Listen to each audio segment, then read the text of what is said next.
Thank you so much for joining this evening to learn how you can electrify your ride with an e-bike. My name is Annika Osborne. I'm with Cool the Earth, an environmental nonprofit with a mission to reduce emissions and air pollution. While we are big fans of walking, biking, carpooling, preferably with an EV and public transportation with our Ride and Drive Clean collaboration, we focus on educating and engaging people, Bay Area residents mostly, around zero emissions vehicles like e-bikes and EVs. We'd like to thank City of Palo Alto Utilities for sponsoring this webinar and our current e-bike discount campaign that's going on right now. And also want to thank our partner, Rad Power Bikes, for offering the e-bike discount campaign that we're going to be talking about tonight and for co-presenting tonight. We know there will be a lot of information during this presentation, but not to worry, we'll be sending a follow-up email tomorrow with some good links and a PDF. And I know City of Palo Alto Utilities will be posting the recording in a few days on their website. Please use the chat feature to ask questions throughout the webinar, and we'll do our best to answer your questions. You can also save your questions for Q&A at the end of the webinar. Also, as we're presenting, we're pretty casual here this evening. So if you would like to, if you have a question, you feel free to raise your hand, or if you just need to blurt something out, you have a big question that you need answered at the moment. We don't want to miss that opportunity. So feel free to communicate with us in that way.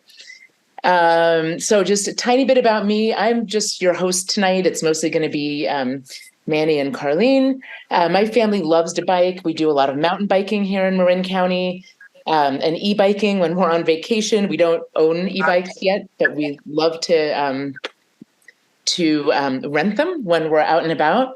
At home, we drive all electric. We have an around the town EV and one that we use for road trips and camping. It's interesting to note my 18-year-old daughter will never drive a gas car. In fact, I hope neither will ever have to own a car at all. The way I view it, the future is electric, e-bikes, public transportation, and an electric car share, perhaps for longer trips. So I'm joined today by Manny from Rad Bikes. Manny, say hello. Hi, how are you? My name is Manny. I'm with Rad Power Bikes since we've opened our showroom in Berkeley for 2 years.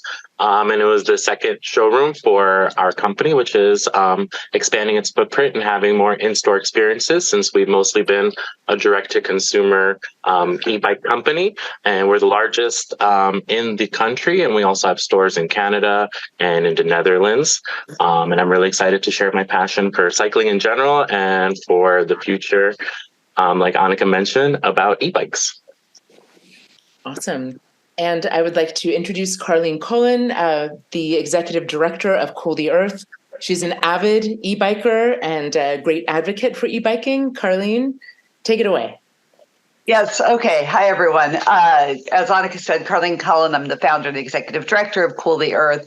And we run this campaign, Ride and Drive Clean. And I was saying right before we started that I've been riding an e-bike for over 4.5 years. And I use my bike for work events, getting to, if I need to go to an in-person meeting, for errands, for recreation.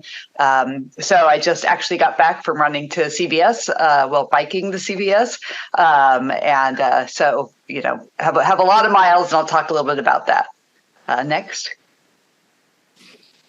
So there's my odometer on the right-hand side. I need an updated picture because I just passed 5,000 miles on my e-bike, which I was really excited about. I was actually a little bit surprised when I saw I had that many miles. But I ride it all the time. And as a matter of fact, so we've had 2 electric vehicles for at least 12 years. And we, in the fall, are going to downsize to 1 electric vehicle. And then my husband and I will be using our e-bikes for other transportation needs. So we like to have our car sit in the garage as much as possible.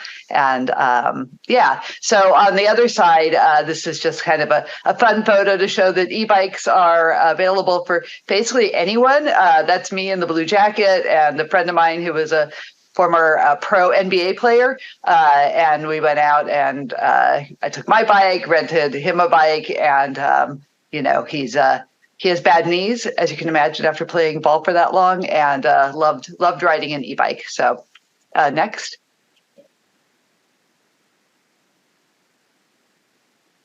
So, e-bikes are really a utility vehicle that can be used for any purpose that you could use a regular bike, as well as, in most cases, a vehicle, hopefully an electric vehicle, but any sort of vehicle. So, lots of folks are bringing their kids to school with e-bikes, which is terrific. It reduces congestion, improves the local air quality.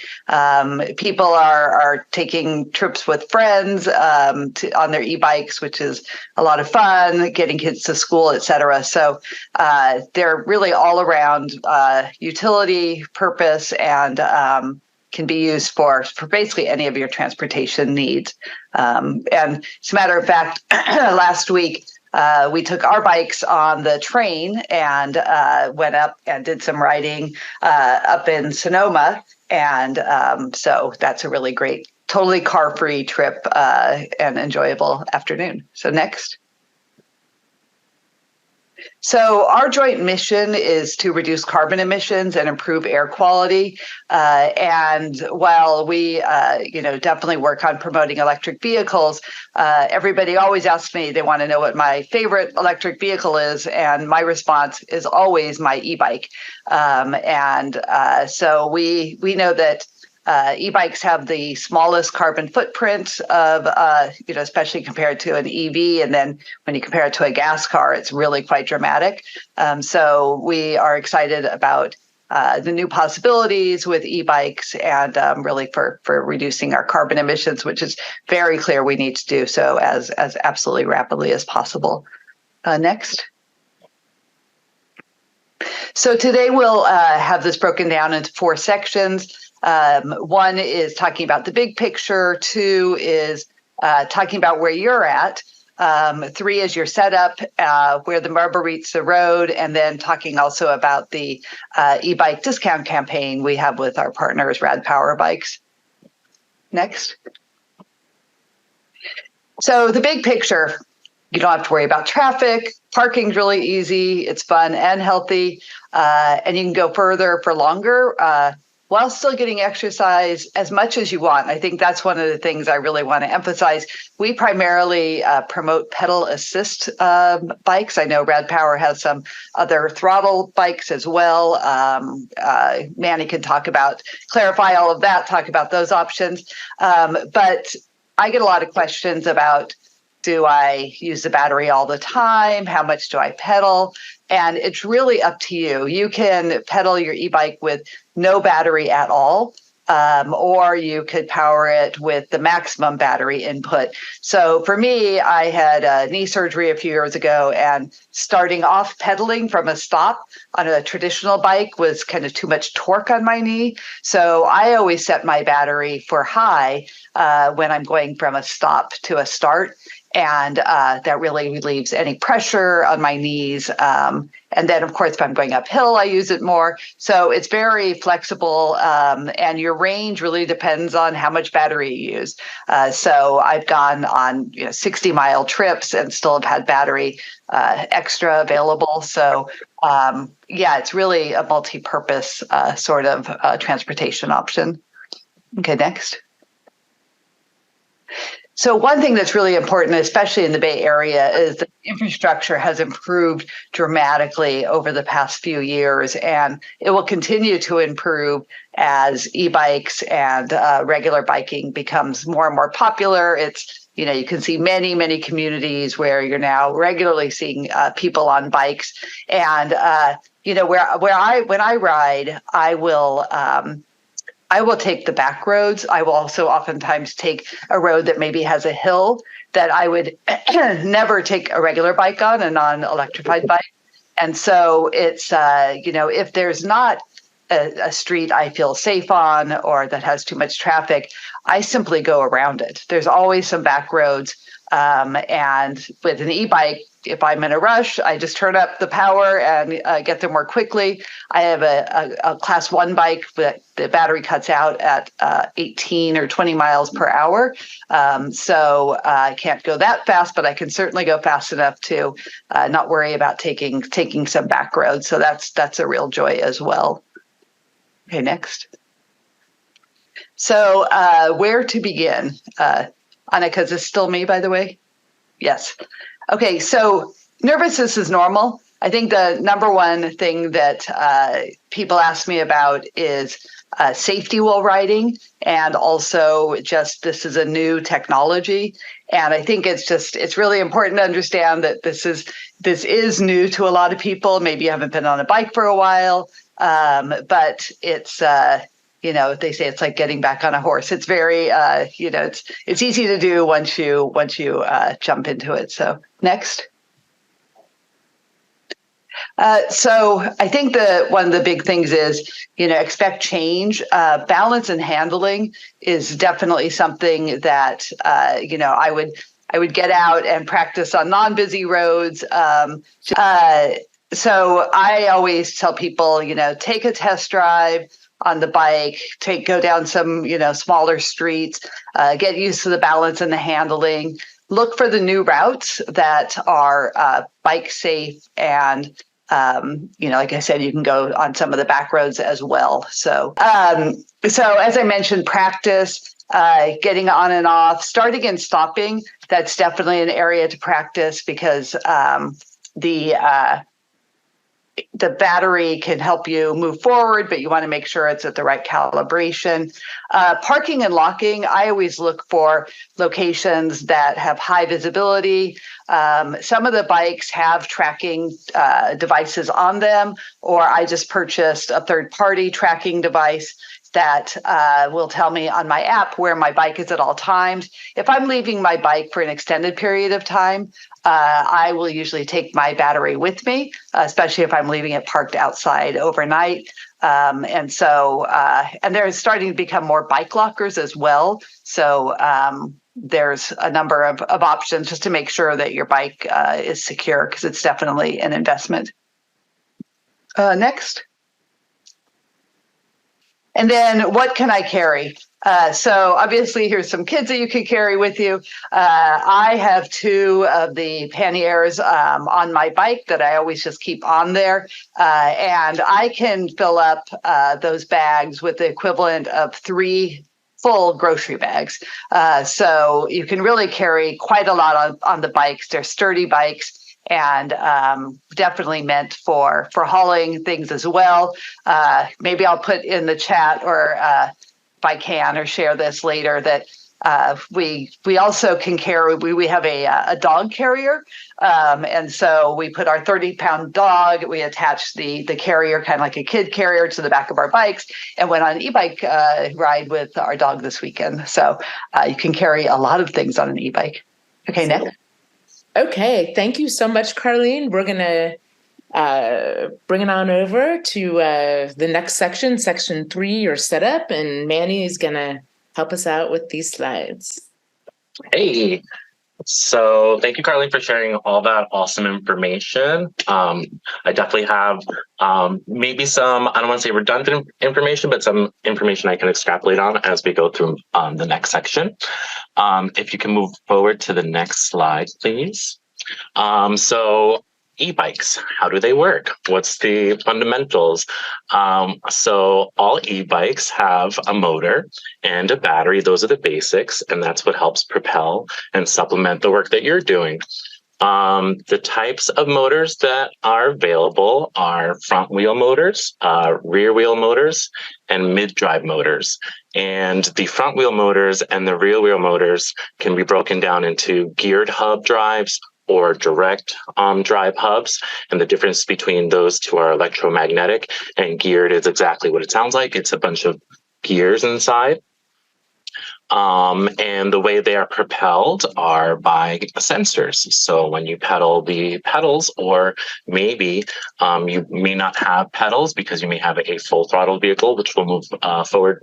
We'll move on to next. But as far as what your pedaling does, it's either triggering a cadence sensor or a torque sensor. So those mid-drive motors, where the motor is located between the pedals, are going to be torque sensored, and those you can think of amplifying the actual work or the watts that you're putting down with your legs with your own effort. And cadence sensors work just simply by making sure that your pedals are moving. So if you have traditional gears on the bike, you're able to shift down into a lower gear and have a very spinny cadence, and still have, the release of the watts from the motor. And then the wattage on motors all depends on the manufacturer and where you get your bicycle from and how powerful that bicycle is, which we'll talk about later on when we talk about classes. And then the second way you can propel your e-bike is via throttle. And sometimes your bike might have both pedal assist and a throttle, as Rad Power bikes do. Full throttle vehicles tend to not have pedals, and that would be, it's still a bicycle since it has two wheels, but it will fall more in line as a scooter. And those are the basic fundamentals of how an e-bike is propelled. Let's move on to the next slide and talk about the different types of classes of e-bikes that there are. And so on the next slide, we talk about classes of vehicle, and this kind of speaks to DOT regulations. And so the different types of classes of vehicles are class 1, 2, and 3. As Carlene mentioned, she has a class 1 bicycle, which is pedal assist only. And the motor will only power your bicycle to 20 miles per hour. So the way the speed is regulated on e-bikes are through a device called a governor, which governs how much watts are coming out of the motor. The second type of vehicle we have are class 2, and those are pedal assist and throttle, and those can be powered up to 20 miles per hour. Anything higher than 20 miles per hour, as far as our local laws, would be allowed on all bike infrastructure and bike lanes, and California state parks all allow e-bike vehicles up to class 2 as long as they have pedal assist. They can have a throttle. Now, as we mentioned, if it's a throttle only bike, then unfortunately those would not be allowed in California state parks. Class 3 speaks to pedal assist, and those are powered higher than 20 miles per hour, which in most cases, class 3 are sometimes not allowed in places where normal bike infrastructure exists or normal bikes are allowed. So Rad Power Bikes, we keep our e-bikes at class 2, and we recommend most e-bikes to class 2 for the sake of being able to be ridden in bike infrastructure and local bike lanes. And as always, just check with local parks or state parks if you're planning on going on a trip out of state before you bring your e-bike. Just because since it's new and there is a lot of uncertainty out there, some parks just may not be aware and not allow e-bikes because they think they're just a motorized vehicle. So as education and word gets out there and more localities understand the difference in e-bikes and classes, hopefully that'll turn around. But before you plan a trip, don't ruin it by showing up and not being able to ride your bike. Just call your local park ranger and they'll be happy to tell you. That's what we did with Train a Camp.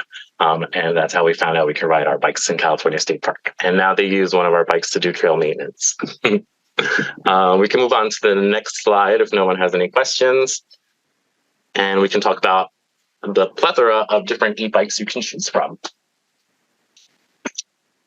So we have cruising and comfort bikes. So these are for your leisure rides and for different capabilities. As you can see, there's tricycles and there's cruising bikes. You'll note that a lot of e-bikes are step-throughs. And as Carlene mentioned, with practicing with balancing and handling your bicycle, the biggest learning curve I find from transitioning from a traditional bike to an e-bike is the weight. So e-bikes can be anywhere from 30 to 40 up to 70 pounds, which is handles quite a bit differently, especially when you come to a full stop. and you're standing there holding that 60-pound bike, which is on average for an e-bike. We also have folding bikes to save space and to be able to fit in things like campers or in vehicles where you may not be able to put a hitch to have a bike rack for your e-bike. You're able to fold up your e-bike and put it in the back of most cars in the back seat or trunk. If we move on to the next slide, we have our commuter and adventure bikes. And although most e-bikes have fat tires compared to traditional bikes, your commuter e-bikes and hybrid adventure bikes will tend to have skinnier bikes compared to most of the other types of e-bikes that we'll discuss. And they're meant for comfort riding. And again, as you can see, a lot of them are step through, and a lot of them are more so of a comfortable, upright, what is called Dutch positioning, as opposed to what we're used to with more traditional bikes, which is more of a sport stance where you're a bit more over the handlebars. With e-bikes, especially for commuter bikes, you're more upright so that you can have a better sight of vision while you're commuting in busy city streets. And it's also more comfortable on your shoulders and wrists so that when you get to your destination, you're not fatigued and you're nice and ready to go to start your day. We can move on to the next. And for those of us that are mountain bike and trail enthusiasts, what better way to get up those steep climbs than having a mountain e-bike? And mountain genre of e-bikes, I feel like, is the genre that really started to make e-bikes a bit more popular and a bit more mainstream from when it first started. And as you can see, there's some really awesome full suspension e-bikes on here and some more casual trail bikes. But what sets a mountain or trail e-bike apart would be super fat tires. Most traditional mountain bikes have moved to super fat tires, and with the torque that comes out of motors on e-bikes, you need more width on your tires to be able to have more traction when your tire engages, especially on all the loose gravel and mulch that you find on the trails. And then lastly, we have what seems to be the most popular genre of e-bikes in the Bay Area currently, which is our cargo bikes. They can do it all. As Carlene mentioned, she has an awesome front loader cargo bike and a trailer. And as you can see, we have some of our moped style cargo bikes and all the different types that there are available also with trailer. And they're great because they can do it all. And the frames are designed to carry maximum capacity of weight anywhere from 300 to 400 pounds. And that's why you can carry little people and big people on the same bike together safely. And the small fat tires help bring that center of gravity lower, and the motor helps propel you to get enough speed to be able to beat those speedy wobbles that we all know we get from a dead stop, especially when you're trying to carry a heavy load. But here in the Bay Area, for climbing the hills and for all the shopping that we have to do and little people we have to carry to and from to school and games, they have seemed to become the most popular. I recently read an article where it was dubbed the millennial minivan is the cargo bike. So those are the different types of e-bikes. I don't know, Annika, we just want to take a quick pause and see if anybody has any questions before I go into the next set of slides on any of the e-bikes. Yes. So there is a question about like maintenance and the cost of maintaining an e-bike. I don't know. Are you going to be covering that later, or? Yes, I believe so. I think we have a slide a little later on. Okay. You might be actually coming to it next. Okay, great. So where the rubber hits the road.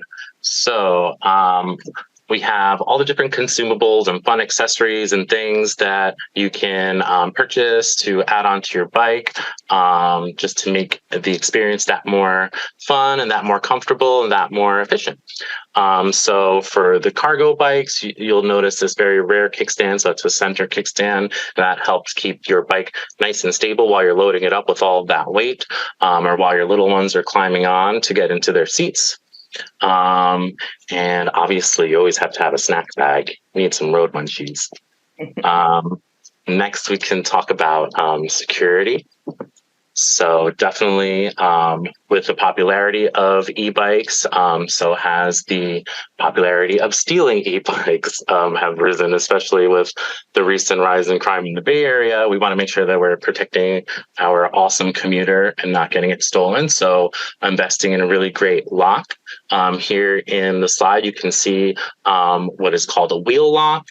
This is a great medium security lock. It's sometimes called a cafe lock because it's great for keeping the bike secure, but you still want to be able to see the bike where it's at. It's great to use in combination with the lock on the left, which is your traditional U-lock. There's also different designs of U-locks. We now have U-locks that are called a hasp design that kind of flex. Similar to a chain, but you never ever want to use a cable or a thin chain lock here in the Bay Area because those can be very easily cut. When you're shopping for a lock, you want to make sure that it's the highest level of security for that brand. They usually work in scales from 1 to 10 or in scales from rural, suburban, urban, or deep urban.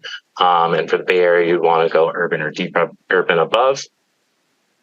As Carlene mentioned, there's plenty of different types of motion sensors and alarms and tracking sensors that some bikes come standard with and some come as third-party accessories. Most people have iPhones or a smartphone, and simply getting an accessory like an AirTag or a tile will help you keep track of your bicycle in the event that it is ever stolen. We always recommend never to try to track a bicycle yourself and work with authorities. But Etsy and plenty of third-party companies make fun little ways to hide those tiles and secure them onto your bicycle. And as Carlene mentioned, also a lot of e-bikes have the capability to detach the battery, and that is always a great preventative method. Also, no one wants to try to steal a heavy 60-pound e-bike without a battery that they can help pedal it with. Yeah. We can move on to the next slide. And just talking a little bit about safety, and then we'll go into maintenance. So with all the fun and portability and capability to carry all the weight and not feel it on an e-bike, it's also important to make sure that you're packing that on safely. So we want to make sure that we don't have any danglers, anything that would be hanging over your rack. It's better to have a basket if you don't have something that is a bit more solid or secure that you would attach with bungee cords and any sort of strings or things on your jacket. You always want to make sure are tied up and tucked away, and that your shoes are tied and your laces are tucked. A fun way of making sure your pants don't get ruined is getting reflective straps that help you cuff up your pants and keep them in place while you ride and add that great visibility for safety. And then just to answer the question about maintenance. So most e-bikes will not require any different maintenance than your standard bicycle. Motors and batteries usually do not require any maintenance unless something is broken or wrong on them. There's no preventive maintenance you would have to do on your motor. You would just have to keep up with your bike just like a normal bike. A standard basic tune-up, which includes if your bike has shifting gears, would be adjusting your derailleur and your brakes and your chain tension and checking your motor to make sure that it's functioning properly. Generally runs anywhere from $50 to $99 depending on the level of services that are offered in what is considered a basic tune. For most places, a brake adjustment would be anywhere from $35 to $50. And in the Bay Area, with e-bikes being heavier and burning through brake pads a little bit more so than your traditional bike, that would probably be the most frequent maintenance that you might do. Other than that, you probably don't need a tune-up more than once a year. We usually recommend that seasonally. Heavy commuters that do about 600 miles. Once you hit that 600 miles, if you're a heavy commuter, then that would be a good time for a basic tune. But most casual riders, probably just annually is good for a basic tune. I hope that answered your question. Hey, Manny, I'm seeing somebody private message me. Are there gears on these bikes?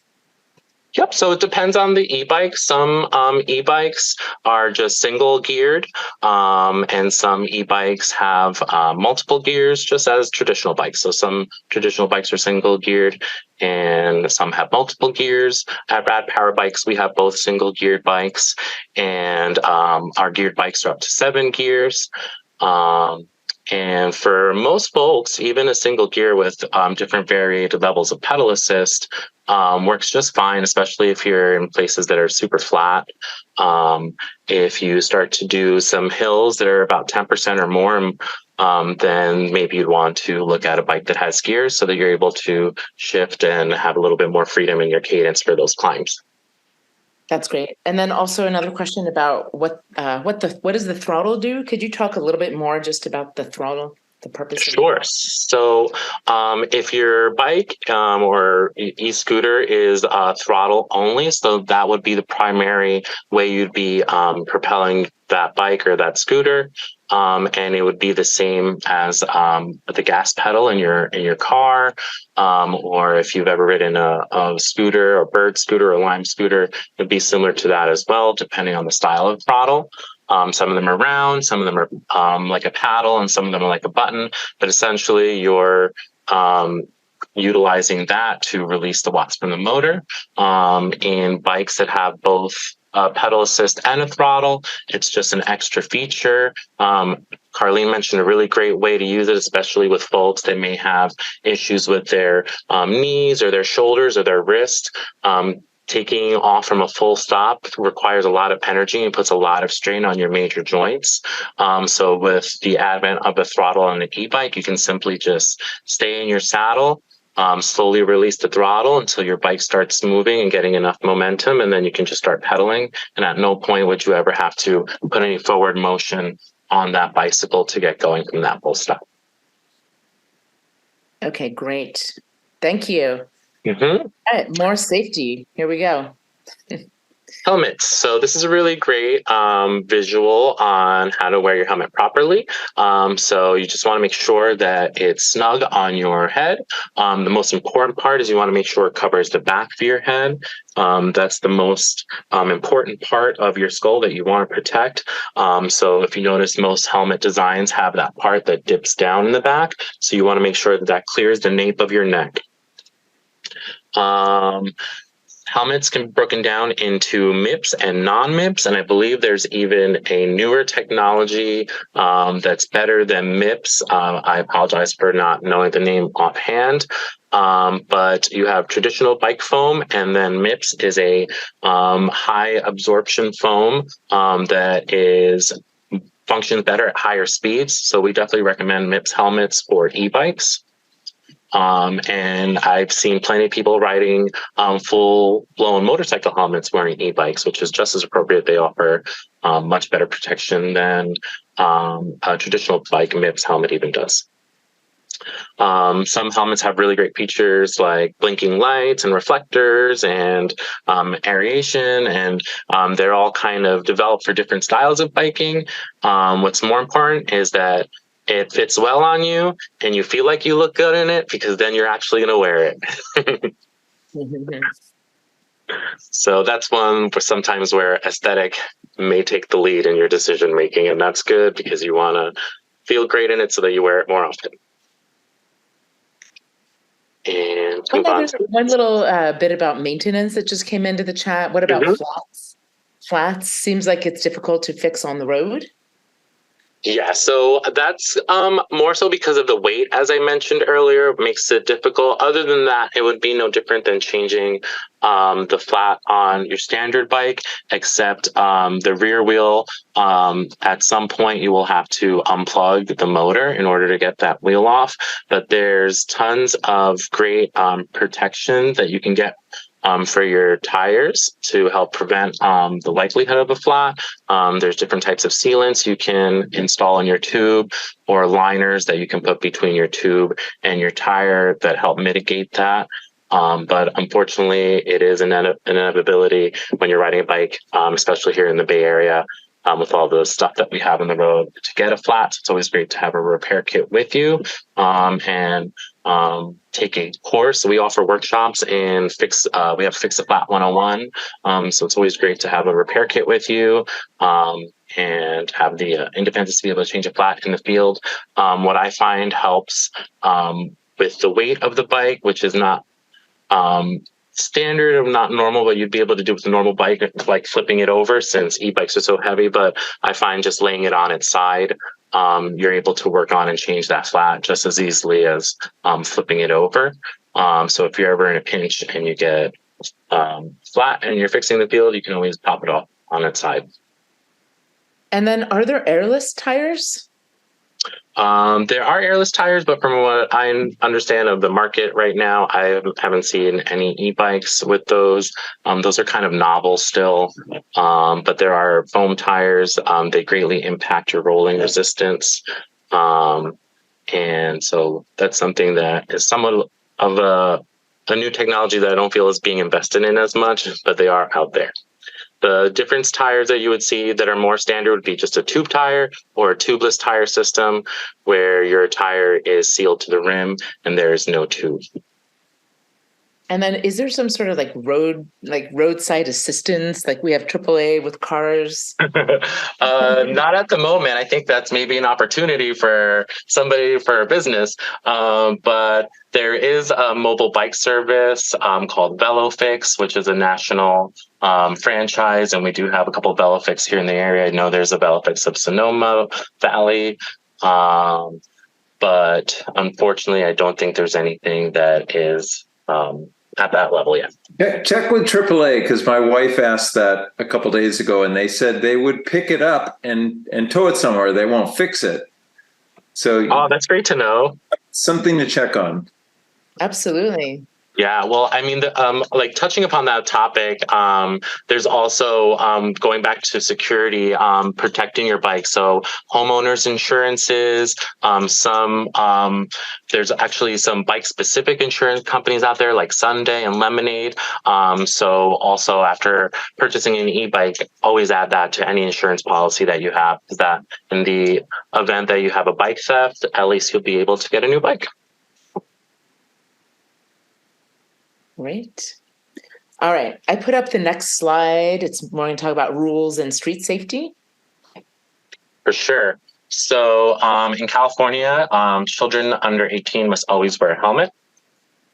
And Rad Power Bikes takes a stance on recommending e-bikes for those that are 16 years or older, since they do travel at such a high speed. It does require faster reaction time and a bit more level of maturity in operating.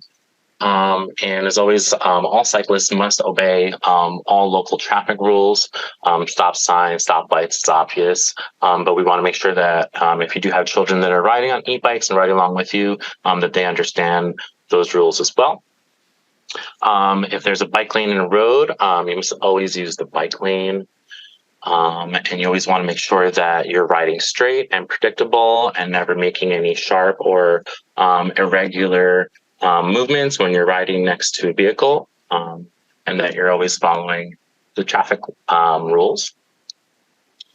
You always want to make sure that you're riding with traffic and never against traffic. That's something that I see frequently, and it's very dangerous for other cyclists, and it's just really scary for motorists as well.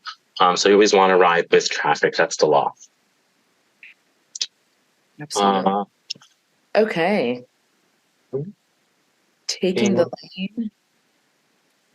And taking the lane. So taking the lane, unfortunately, since we don't have a lot of built up bike infrastructure, we have a lot of shared roadways, but you see what's called like a sharrow or a bike brazen, where you have that symbol on the road.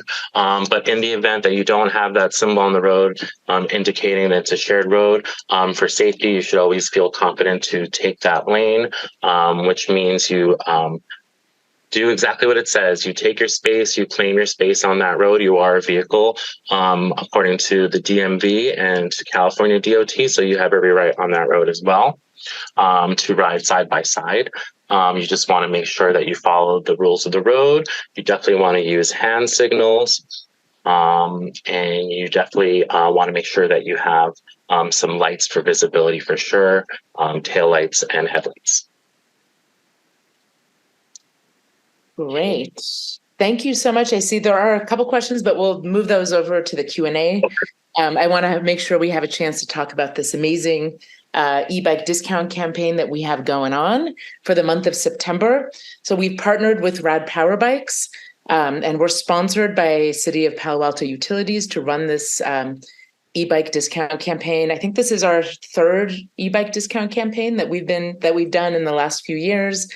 We know for a lot of people, one of the barriers to going electric is cost. And so when we do these discount campaigns, it really helps bring the price down and, gets more people out there test driving and, ready to test riding and just moving along in their journey to getting an e-bike. So this is really exciting.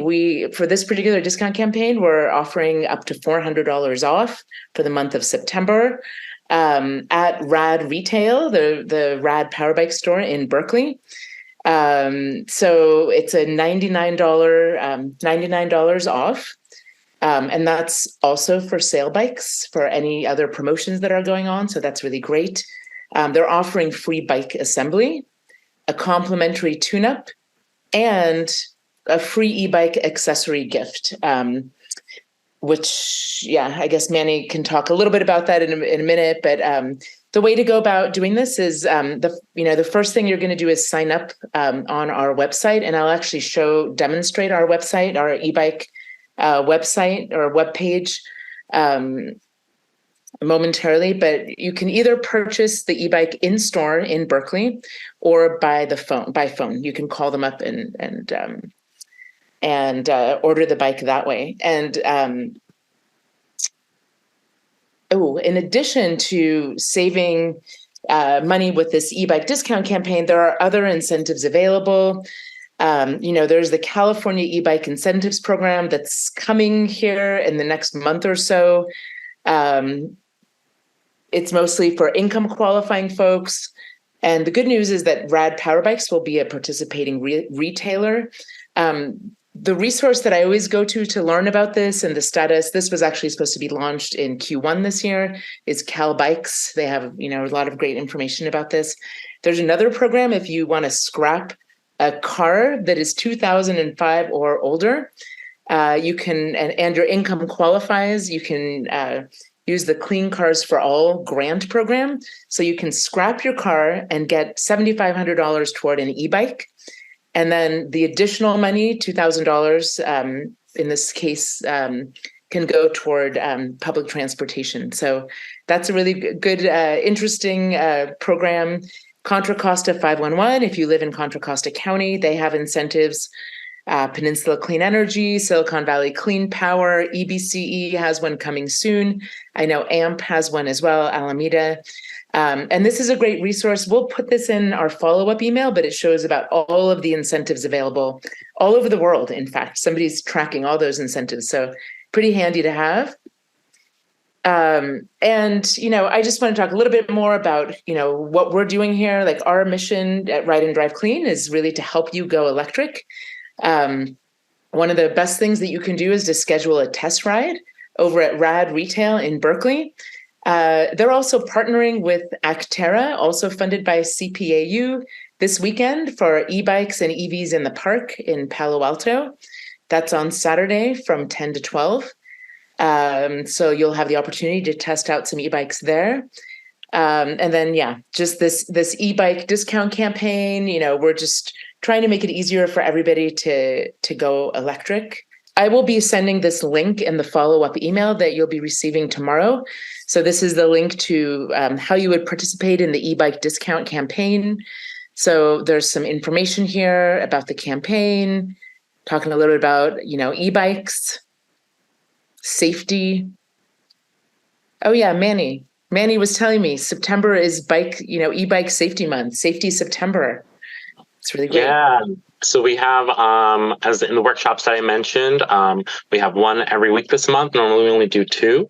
And we have a full suite of brake maintenance, bike maintenance, riding, safely and riding in groups and riding with traffic, all combined into one workshop, which is normally individual workshops. So if you visit our radpowerbikes.com and click showrooms, you'll be able to see our Calendarly and sign up for any workshops you might be interested in. We're also partnering with Bike eSpay in November.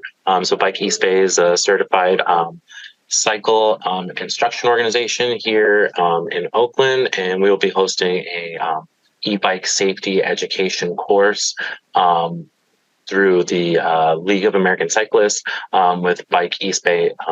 We'll have that soon.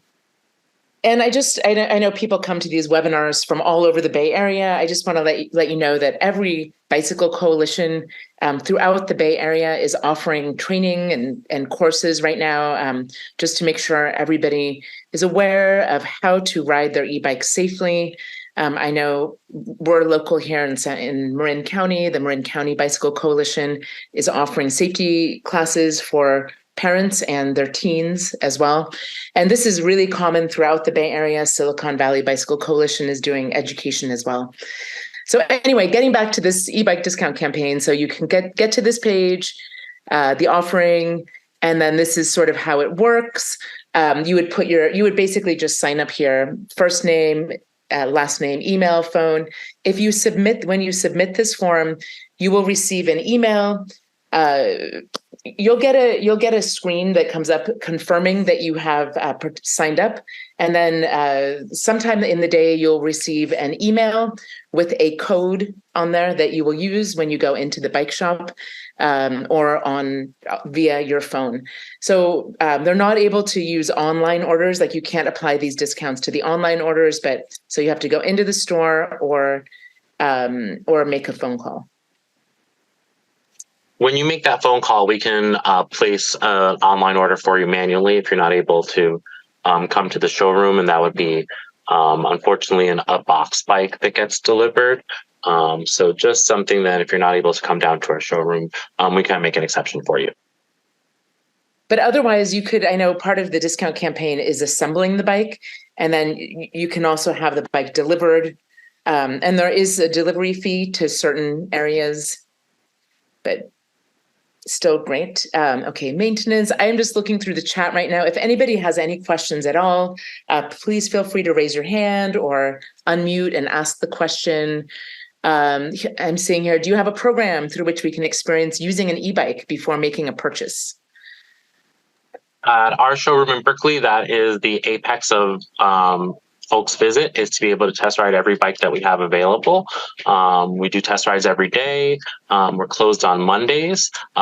So we do our test rides Tuesday through Sunday from 10 to 5 p.m. You can ride every model for about 10 minutes. On our Calendarly, you're able to book an extended test ride for up to an hour and a half. And we do those Tuesday through Thursdays. Is there any sort of like rental program where you could rent one for a weekend, or do you know of anything like that, Manny? Yes, we do. We offer rentals as well. As far as an extended test ride experience, you can rent it for the day or you can do multiple days. Awesome. I do see a question here about batteries. How long do batteries last as a general rule? And then are some not so easy to take in, like to take off the bike and bring in with you? Yeah, so proprietary bikes where the battery is integrated, I really can't speak to those because those vary greatly depending on the bike. But most e-bikes share very similar batteries. They would either be like an external battery or a semi-integrated battery, and those are the ones that you're able to take out. An internal battery or an integrated battery, you will not be able to take out. But for the most part, on average, most of the external or semi-integrated batteries offer about anywhere from a 30 to 50 mile range on geared hub bikes. And on mid-drive bikes, which use less energy than the geared or the direct drive hubs do, you can exceed anywhere from 50 to 80 on some styles. I'm not sure if Carlene wants to speak to what her real life experience is, because things like carrying all that extra weight and going up a lot of hills are going to factor in depleting that range. But for the most part, on average, from what most of our riders here in the Bay Area report, this is anywhere from 30 to 40 on average. Yeah, I would say that's definitely.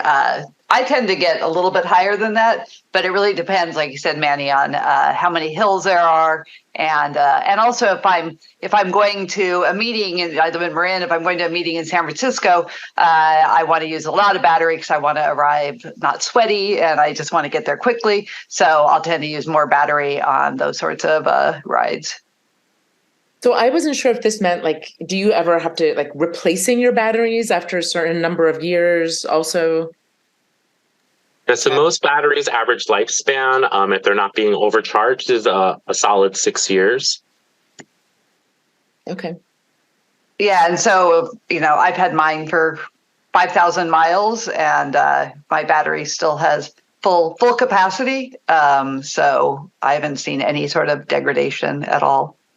And I know with most lithium ion batteries, they recommend that you keep them between 20 and 80% most of the time. Is it the same with e-bikes? And is there a way to control that? Yes. So for folks that we have a lot of customers that maybe have a second set of bikes at a vacation home or like in Tahoe. So you definitely want to make sure that your battery is at least half full if you're not using your bike for long. And most batteries do come with like a storage function, so it protects the batteries. Some of the older style batteries may not have that. So using something like a battery tender or things like light timers or Christmas tree timers on a power surge can also help you kind of create something similar. Oh, interesting. And then, I mean, honestly, Linda has a really great question, and I think we neglected to really talk about this. What is the price range of these bikes that we're offering during our discount campaign? Key question. Oh. So Rad Power Bikes, we like to think of ourselves built for everybody and priced for everybody. So we have some of the most affordable range and offerings for our price point. So our most affordable bike starts off at $13.99, and our most expensive bike is $22.99. So all 9 of our models fall between that range. It averages out to about $1,600 per model, and that's at full price, not counting any sort of discount or promotion that might be applied to the model, aside from the $400 promotion that we'll also offer for partnering today. Thank you. That's great. A lot less than I thought, given what this seminar had talked about. Mm-hmm. So what I was speaking about earlier as far as weight, so our range weighs anywhere from 60 to 72 pounds. So on average, our bikes are about 65 pounds. So for that weight capacity, it's pretty average. The lighter the bike goes, the higher the price point goes.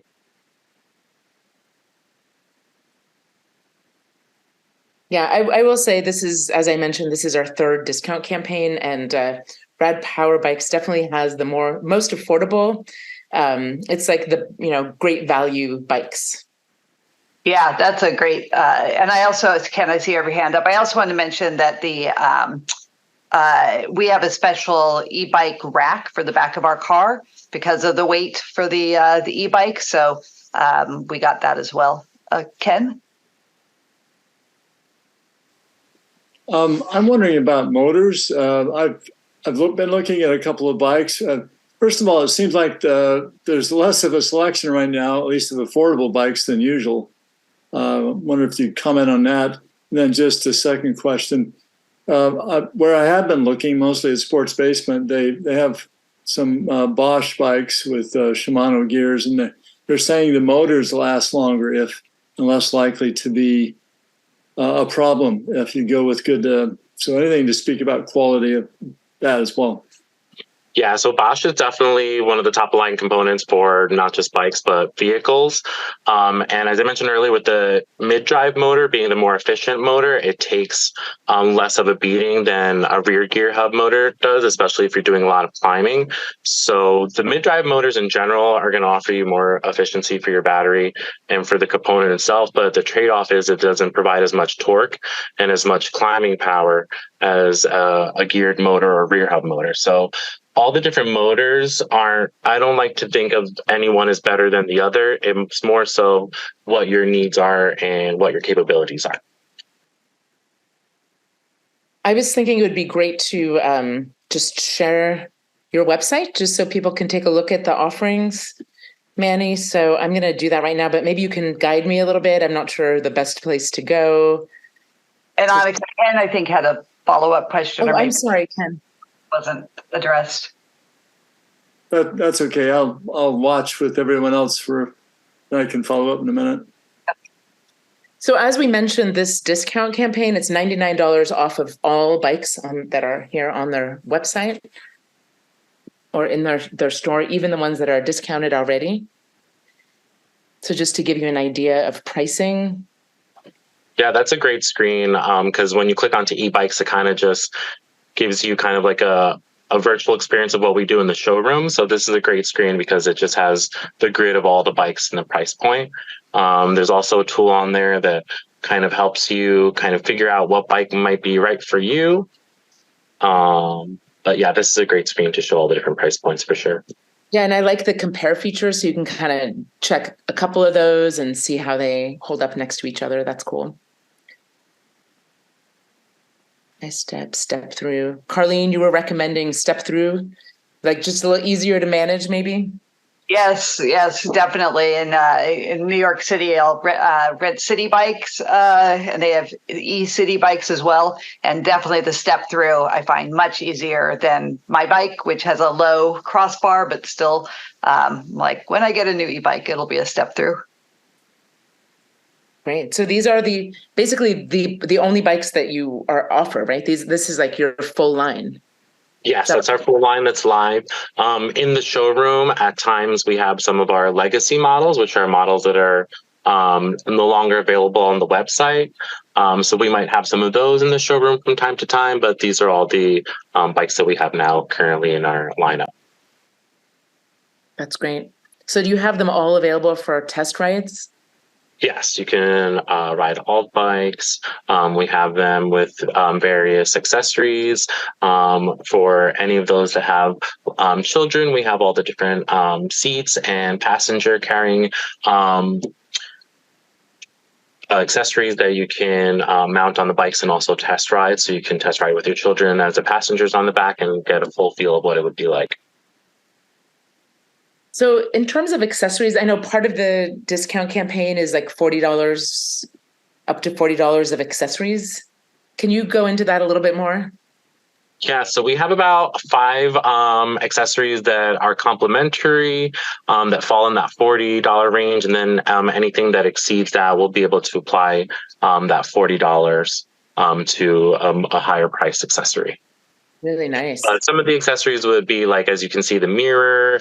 We also have the comfort saddles. We have some fun little handlebar bags and seat post bags and some fun little extra blinking lights. So just small accessories like that. And then you would be able to apply that $40 to any of the other accessories. Awesome. Does anybody have any questions? I want to honor everybody's time. We're right at the hour, 8:00. Oh, I see a question in the chat. Oh, it's a thank you. Oh. Thank you all for coming. Thank you. Wait. Where are the rad bikes made? What country? And Ken has a question also. Maybe stop sharing so we can see people. Yeah, sorry about that. Yeah, so we have 2 plants. One is in Taiwan and one is in Thailand. We assemble them on site in our showroom, and our company is headquartered here in Seattle. Great. So Ken, Thanks. Thank you. And just thanks for your time today. Appreciated all that you shared with us. So you mentioned the motor quality doesn't matter too much, but I've got 2 friends, both mechanics, who've been saying it does matter. And back to the Bosch thing, just an idea. He says, I've never had to repair a Bosch motor, and he's over 20 years of doing it. So, and he has had to repair most other motors, and some motors much more than others. So I get the general idea they're going to last fairly well, but also just to make a wise purchase, I would like to know Any thoughts in that direction? Yeah, so I didn't mention the quality of motor didn't matter. I meant the different styles of motor, whether it's a mid-drive or a rear gear or a front-wheel drive. I think quality matters. That's, totally subjective to, you as the buyer. Bosch is a great brand. The motor that we use is a Bafang that we've done proprietary work to, which is also the second, pretty popular motor when it comes to at least the geared hub motors. And I think it's more important, as I mentioned earlier, what meets your needs and what meets your capabilities. Because with a mid-drive motor that's torque censored, people tend to report that they feel like they have to do a bit more work compared to a cadence censored motor. So again, that's all subjective. So that's why I recommend people go out and try to test ride as much as they possibly can. Mm-hmm. Great. And you have those bikes, all of them there that were listed with the red price. You have those, a couple of road bikes that you had. Yep. That's my area. Yeah, so we have different categories, the same categories of bikes that we spoke about. We have at least one model for all different of those categories. Okay, great. Thank you. Right. Any other questions at all? I have a comment. Yeah, for seniors, the bikes are really good because a lot of times you can't hike or anything. So you get the bikes and you can go forever on them. I noticed one of the senior groups, they started out and nobody liked the electric bikes. Now everybody's got one. That's Yeah. great. I'm not quite in the senior category yet, but with my knee, so walking, hiking long distances is really difficult for me. And e-bikes has saved my life. I ride them all the time, and it's freedom and exercise. And so I completely agree that they're excellent for our aging bodies. Yeah, also for seniors, when you get up in the morning, you don't feel like doing much. A regular bike, you go, oh no, you just change the assist and you can do anything you want. Yeah. Hey Manny, I don't know much about three-wheel bikes. You have like a trike kind of thing, kind of e-bike? Yeah, so we have a trike, and believe it or not, it falls under our cargo bike category because it can haul up to 350 pounds, especially when it's partnered up with like a platform on the back. But it's just a really great ride for all different types of folks. It's a casual ride, but it's really great for folks that may have balance issues and or ear issues that really can't support themselves on a two-wheel bicycle. Then the trike is a really great option.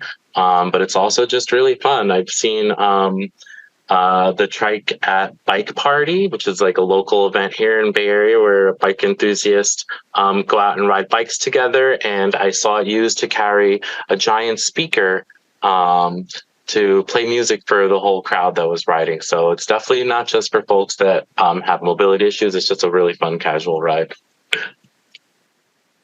Awesome. I also wanted to note, I don't know if any of you live up in the Marin area, but we're having an EV and e-bike show on September 30th at the Bon Air Shopping Center in Greenbrae. So we'll have some EV and e-bike volunteers there showcasing their bikes and cars. Always good to talk to owners to get, all your I love those types of events because then you really get to get all the nitty and gritty of somebody that already has one. Exactly.